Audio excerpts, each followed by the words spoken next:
Some stories don't hit you all at once. They creep in slowly, reveal themselves in pieces like a photograph sharpening into focus. This one started with a young man who walked onto my stage with the kind of confidence that only comes from believing with absolute certainty that the world has misunderstood you. He carried himself like someone who genuinely thought he was right, morally, logically, undeniably right, and that everyone else, including his family, just didn't get it. But the moment he sat down across from me, I could see the tension in the set of his jaw, the stiffness in his shoulders, the flicker of defensiveness behind his eyes.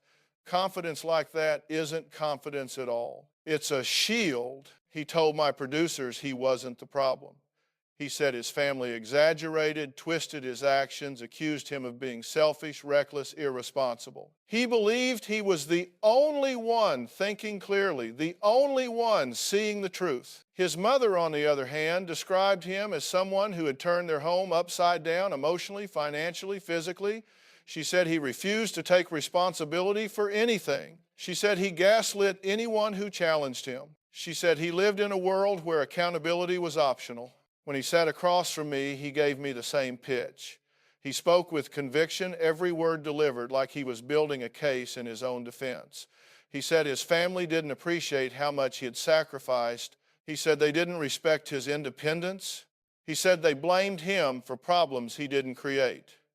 And he said all of it with such certainty that I knew immediately he'd never been pushed to examine the other side of the story. People who have sat with their own truth don't need to defend it that aggressively.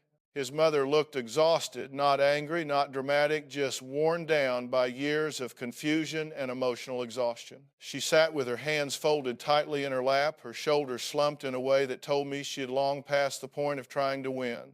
She wasn't there to fight him. She was there because she didn't know what else to do. He kept talking as though he were presenting evidence. Every sentence began with what he'd tried to do, how unfair the accusations were, how unreasonable everyone around him had become. But beneath the certainty, I heard something else, a trembling edge buried deep under the surface. People who feel fundamentally misunderstood often cling to their version of events the way a drowning person clings to driftwood. I asked him why he thought so many people in his life saw him as the problem. He laughed. Not a real laugh, one of those hollow defensive chuckles people use when they don't want to admit something uncomfortable. He said they were overreacting. He said people today were too sensitive. He said everyone wanted to make him the villain because it was easier than looking at their own flaws. He said it with an air of intellectual superiority, but superiority is just insecurity in a nicer suit. His mother listened quietly, her eyes glistening in a way that told me she wasn't just hearing his words, she was remembering all the moments behind them. I turned to her and asked what she believed the real issue was. She said he never listened. She said he twisted every concern into an attack. She said he blamed everyone else when things went wrong. She said conversations with him felt like walking through a minefield, never knowing when something small would trigger an explosion. He rolled his eyes as if her pain were an inconvenience. But eye rolls don't bother me. They're just the physical expression of emotional immaturity. I let it pass. Instead, I asked him when he first started feeling misunderstood. That question caught him off guard. His mouth opened as if he were ready to launch into another prepared speech, but nothing came out. He blinked, looked down, then looked back up at me like he was trying to figure out where the question came from. He said he'd always felt that way, like nobody really got him, like his intentions were twisted, like people expected things from him that he never agreed to. He said trying to please everyone was exhausting, so he stopped trying at all. And when he stopped trying, the accusation started. He said that's when everything went downhill. I could see the pattern forming slowly, clearly, predictably. A young man who felt unseen, a family that felt unheard, a cycle of defensiveness and resentment that grew roots so deep neither side could tell where the original wound began. I dug deeper. I asked him what he believed his mother wanted from him. He hesitated. He said she wanted him to change. He said she wanted him to be someone he wasn't. He said she wanted him to fit into a mold he'd never agreed to, but the way he said it didn't carry conviction. It carried confusion. Then I asked him what he wanted. Not what he wanted from them, what he wanted for himself. He didn't know. And people who don't know what they want often create conflict because chaos feels more familiar than clarity. His mother finally spoke again, her voice trembling. She said she didn't want him to be someone else. She just wanted her son back, the boy who used to laugh with her, the boy who used to be honest, the boy who used to care. She said she didn't recognize the version of him who sat across from her now. He looked at her sharply the way someone looks when a familiar pain resurfaces. I saw the flash of vulnerability he tried so desperately to hide. And in that moment, the armor he'd been wearing since the moment he walked in developed its first hairline crack. I slowed down. I told him that being right isn't a personality, it's a defense mechanism. People cling to being right when the alternative, being wrong, feels too threatening to their sense of self. I told him I wasn't interested in winning or losing. I was interested in the truth beneath the truth, the part of him that learned somewhere along the way that admitting fault was dangerous. His eyes shifted, his breath caught, his shoulders lifted just slightly as if bracing for impact. Then I asked him the question that would push us into the heart of the story. What would it mean about you if you weren't right? He didn't answer. He couldn't, because the truth was beginning to reveal itself and he wasn't ready to face it yet. He didn't answer right away, and that silence told me more than any argument he could have made. People who cling to being right often do it because the alternative feels like a threat to their identity. And in that moment, the young man sitting across from me wasn't defiant, he was scared. Scared of what being wrong might reveal about him, scared of what it might confirm, scared of what it might undo. His jaw tightened, then loosened, then tightened again, like he was negotiating with himself internally. I didn't rush him. Silence has a way of stripping away pretense, and I could see the gears turning behind his eyes. His mother sat still watching him with a mixture of hope and heartbreak. She wasn't waiting to be proven right. She was waiting to be seen. There's a difference. Parents who come in defensive want validation. Parents who come in broken want connection. She was clearly the latter. He finally exhaled through his nose, long and shaky, like the question itself had scraped against something tender. He said he didn't know what it would mean if he wasn't right. He said he'd never thought about it. He said he didn't like the way the question made him feel. And that last part was the truth. Growth always starts with discomfort. He'd lived so long in a world built around defending his stance that he'd never explored the space beyond it. I asked him when he first started needing to be right all the time. He looked down, searching for an answer buried somewhere far beneath the rehearsed explanations he'd been carrying with him. He said it went back to when he was a kid, when he felt blame for things he didn't do, when getting in trouble for one mistake meant being judged for 10, when admitting fault meant punishment, not guidance. He said he learned early on that the safest way to avoid consequences was to insist he was right even when he wasn't. His mother covered her mouth with her hand, her eyes filling. Not because she thought he was making excuses, but because she recognized the truth of what he was saying. She said she hadn't realized how often he'd been treated that way by teachers, by family members, even by her during stressful times. She said she thought she was teaching him responsibility, but what he learned instead was fear of blame. And that fear had grown into a full identity.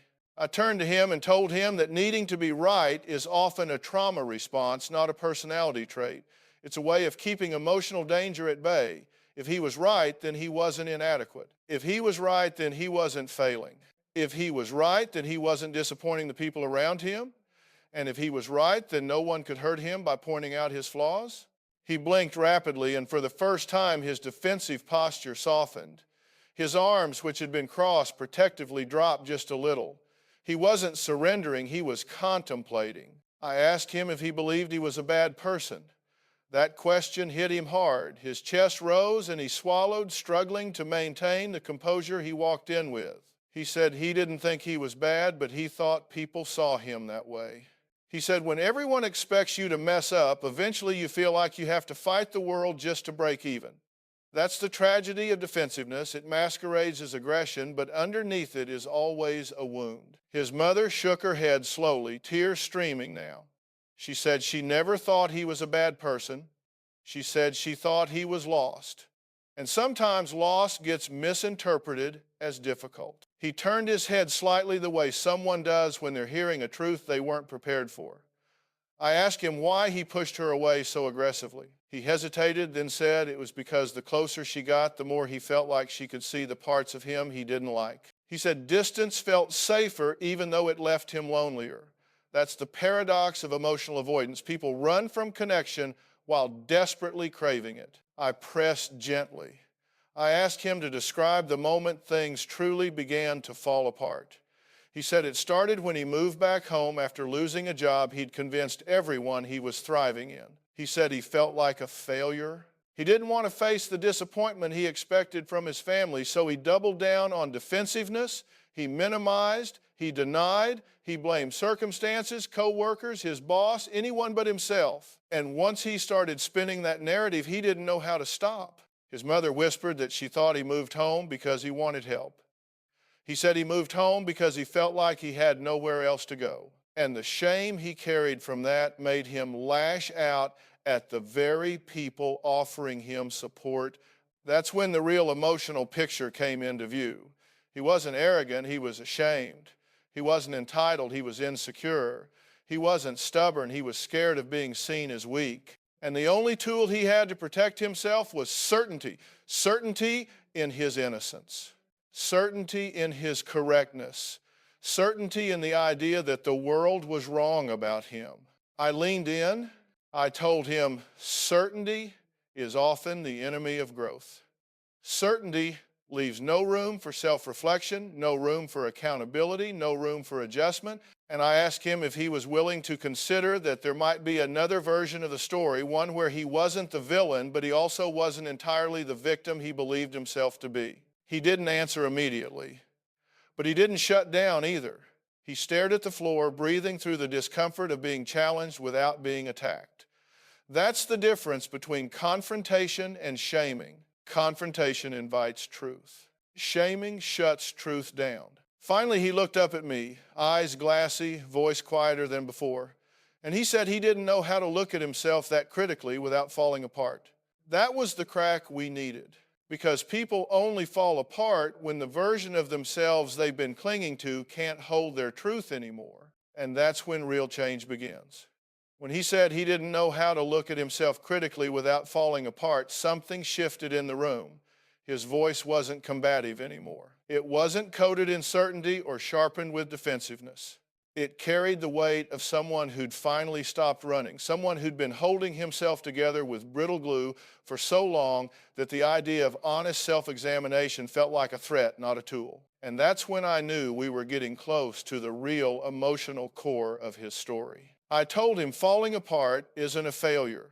It's often the first honest thing a person does after years of emotional survival. People collapse only when the structure they've built is no longer strong enough to contain the truth. And that collapse, if handled correctly, becomes the doorway to rebuilding something healthier, sturdier, and real. He stared at me like I'd spoken a language he understood but had never heard aloud. It wasn't acceptance yet, but it was recognition.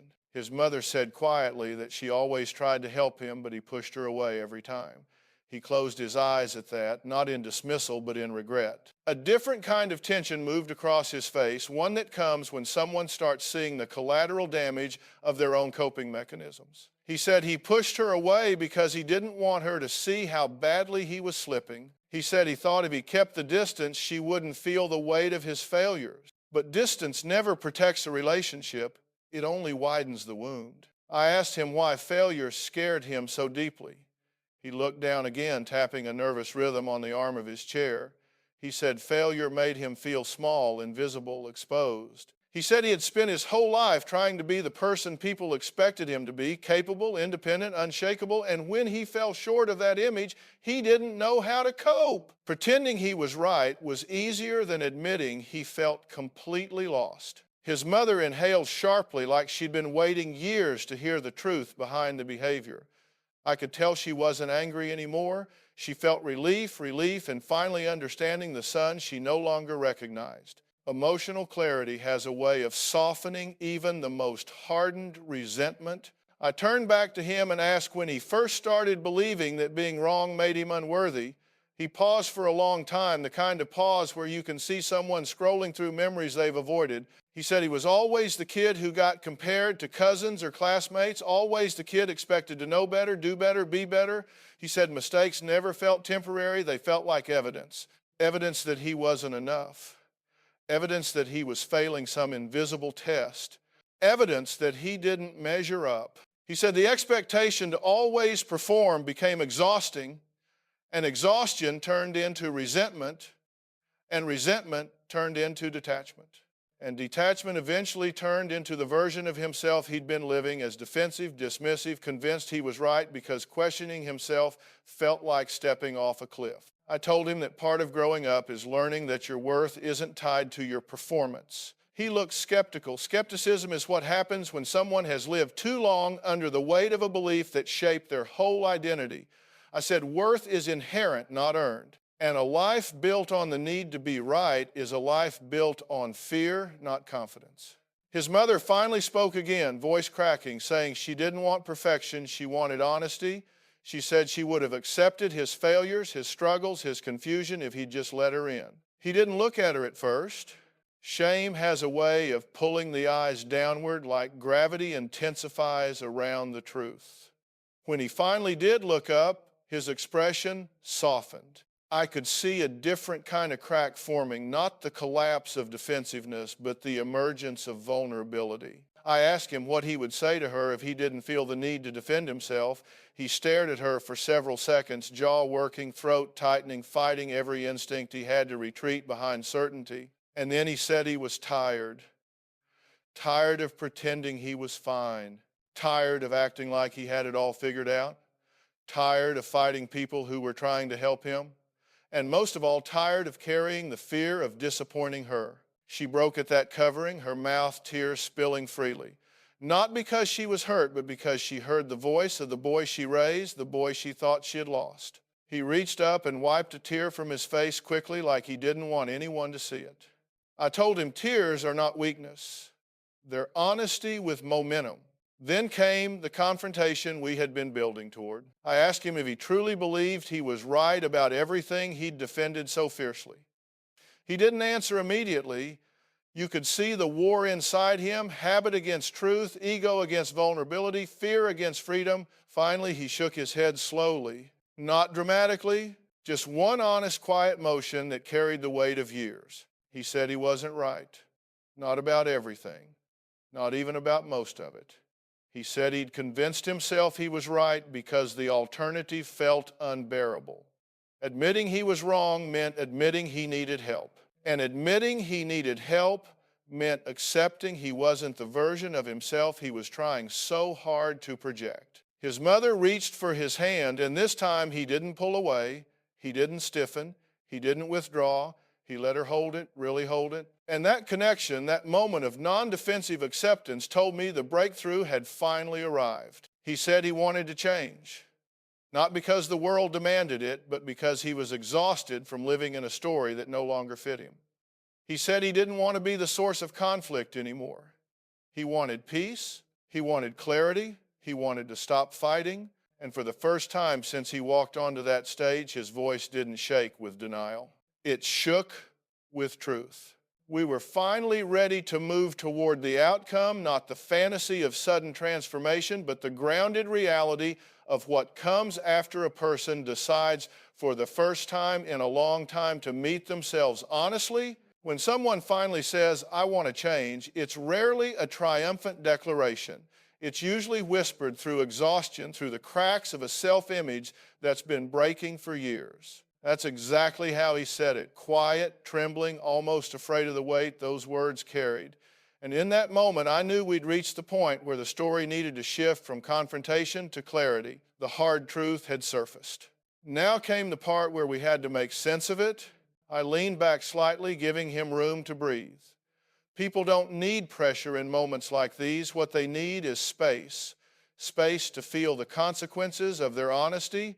Space to understand what admitting the truth actually means. His chest rose and fell in uneven breaths, the kind that come when a person's internal world is rearranging itself in real time.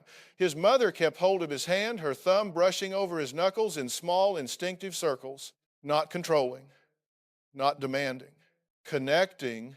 I asked him what change looked like to him, not what he thought his mother wanted, not what he thought I expected, but what he believed he needed to become healthier. He took a long breath, eyes still down, then said he needed to stop treating criticism like an attack. He said he needed to stop assuming the worst intentions from the people who loved him. He said he needed to learn how to pause before reacting because his reactions always came from fear, not logic. His mother nodded, not eagerly, not desperately, thoughtfully, like she finally understood that his behavior wasn't rooted in disrespect, it was rooted in survival. I told him that what he described wasn't just change, it was emotional maturity. And emotional maturity begins the moment you stop defending your ego and start defending your growth. He looked at me then, really looked with eyes that weren't trying to challenge or convince, they were searching for a path forward, searching for permission to rebuild, searching for someone to tell him that falling short didn't mean he was a failure. I reminded him that accountability isn't the enemy. Accountability is the bridge between who you are and who you want to become. And that bridge is built one honest decision at a time. His voice cracked when he asked if it was too late. The question held years of regret, years of fractured relationships, years of misunderstandings spiraling into distance. His mother answered before I could. She said it was never too late. She said what she'd wanted wasn't perfection, but participation. She wanted him to show up, to be present, to be honest. And she said she'd take imperfect sincerity over polished defensiveness any day. He closed his eyes, a slow exhale, leaving his body like he'd been holding it for years. I asked him what he wanted from his relationship with his mother. He hesitated then, said he wanted peace, real peace, not avoidance, not silence, not temporary truces. He wanted to feel like they were on the same side again. He wanted to be able to make mistakes without it becoming a battlefield. And he wanted to stop hurting her by pretending he didn't need her. His mother choked back a sob at that. Even the strongest parents carry emotional scars from watching their child struggle. And sometimes the most painful part isn't the conflict, it's the distance. I told him peace doesn't come from being right. Peace comes from being real. And being real requires vulnerability. Vulnerability requires honesty. Honesty requires courage. And courage is something I'd just seen in him for the first time since he entered the building. Then I asked him to look at his mother and tell her what he was actually feeling. Not the rehearsed lines, not the defensive posture, not the intellectual arguments, the feeling. He turned toward her slowly. His voice wavered, but he said he was scared. Scared of not measuring up, scared of being seen as a disappointment, scared that if he admitted how much he was struggling, she would finally give up on him. He said he pushed her away because he thought distance would protect him from that outcome. She broke completely at that point, tears streaming openly. She reached for him again, and this time he didn't just let her, he leaned into her shoulders, shaking. He wasn't the combative young man who'd walked onto my stage earlier. He was a son allowing himself, maybe for the first time in years, to be held. I let the moment last. Sometimes silence does the healing. When they finally separated, I asked him what he was willing to do differently starting today. Not someday, not eventually, today. He said he wanted to start by listening, really listening. He said he wanted to stop assuming people were attacking him and try to understand their intentions. He said he wanted to take responsibility without collapsing under the weight of guilt. And he said he wanted to talk to someone, a therapist, a counselor, because he didn't want to keep fighting battles he didn't understand. His mother nodded, saying she would support him in every step, but she also promised she would set boundaries. Not punishment, boundaries. Because healthy relationships require structure, not martyrdom. I turned to him and said one of the most important truths he'd hear in that entire hour. Change doesn't happen because you decide to be different. It happens because you practice being different every day, especially on the days when your old habits try to pull you back into the familiar. He absorbed that, and for the first time, he didn't flinch at the word responsibility. He accepted it. But I wasn't done, because the outcome of a story like this isn't measured in tears or breakthroughs. It's measured in what comes next. I asked him what he thought he owed himself, not his mother, not me, not the world, himself.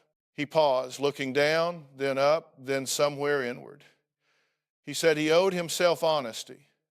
He owed himself forgiveness. He owed himself the chance to stop pretending he had everything figured out. And he owed himself the opportunity to become someone he could actually respect, not someone he had to defend. That was the moment I knew the shift was real. Not because he had changed, but because he finally believed he could.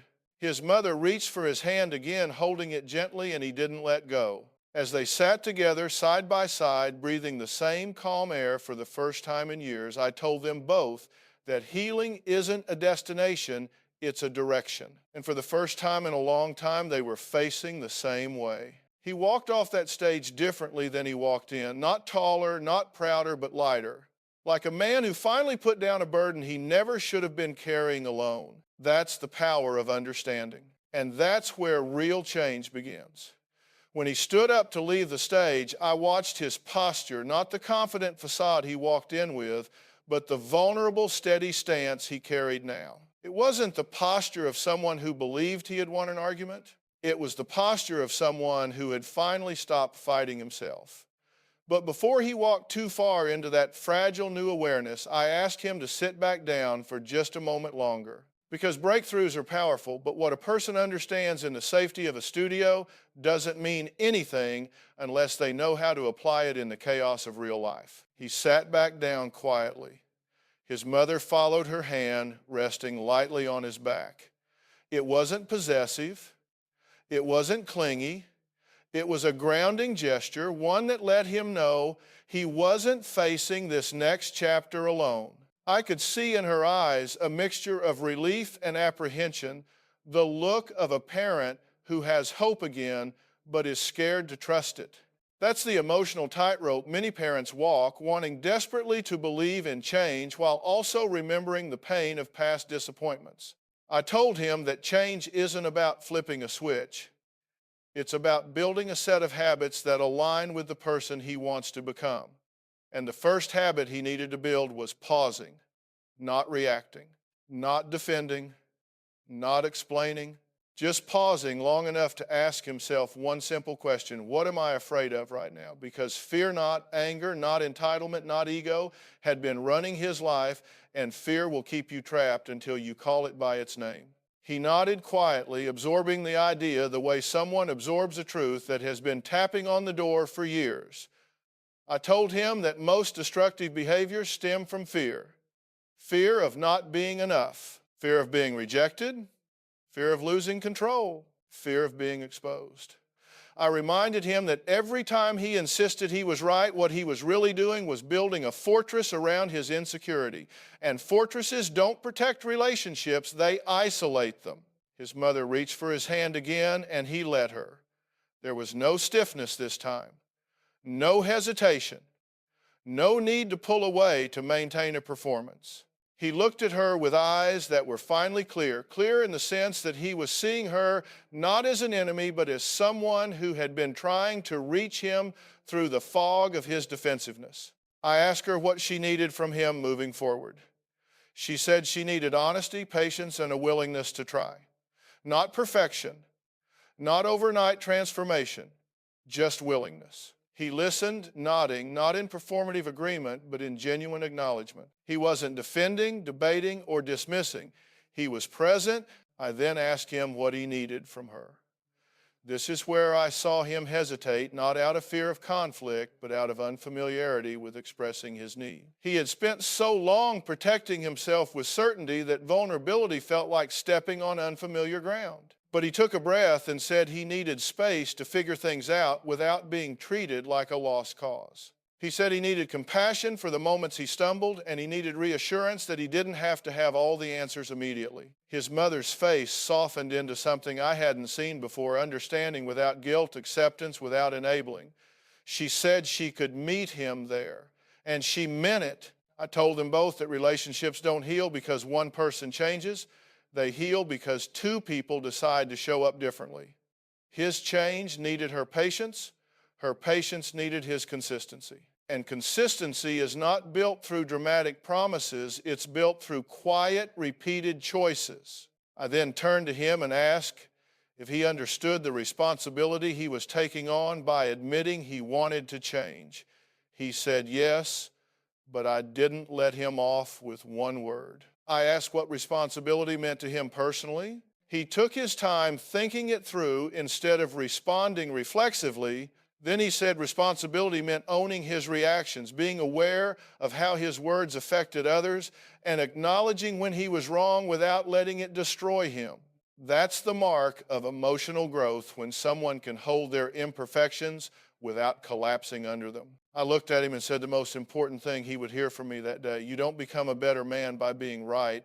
You become a better man by being honest with others and with yourself. His eyes welled up again, not with shame this time, but with understanding. The kind of understanding that reshapes the way a person sees themselves. His mother placed her hand on his shoulder, and he didn't shrink away. He allowed himself to be supported, something he hadn't done in years. I reminded them both that healing won't look graceful. It will look like progress on some days and setbacks on others. It will look like old habits resurfacing and new habits taking their place inch by inch. But the fact that they were sitting there together, open, connected, hopeful, was proof that the story didn't have to keep repeating itself. He stood up again, but this time with intention, not avoidance.